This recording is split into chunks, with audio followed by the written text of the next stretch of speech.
Non, oui, effectivement, l'accord a été signé. Et on a eu 96 heures qui ont été déterminants là, ces dernières heures, qui ont permis à arriver à ce résultat. Mais bon, pour dire en toute transparence, il va y avoir effectivement, comme vous l'avez compris, des sacrifices concernant au niveau une partie de la rémunération. Néanmoins, il a été à un moment donné de notre responsabilité de pouvoir être visionnaire, partager des discussions avec la direction et aboutir à ce résultat qu'on a fait aujourd'hui.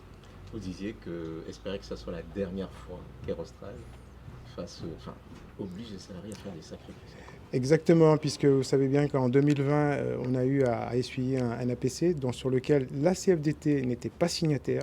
Nous avons refusé de participer à cet accord à ce moment-là parce que les contraintes n'étaient pas comme celles d'aujourd'hui.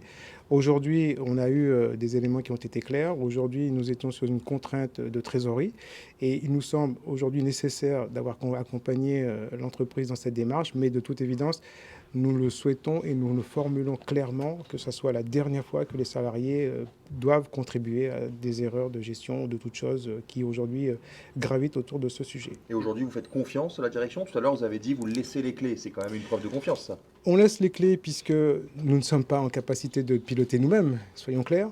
Toutefois, on sera vigilant parce que dans toutes les institutions qui existent au sein de la compagnie, au CSE, en tant que nous, en tant que représentants du personnel, nous serons vigilants.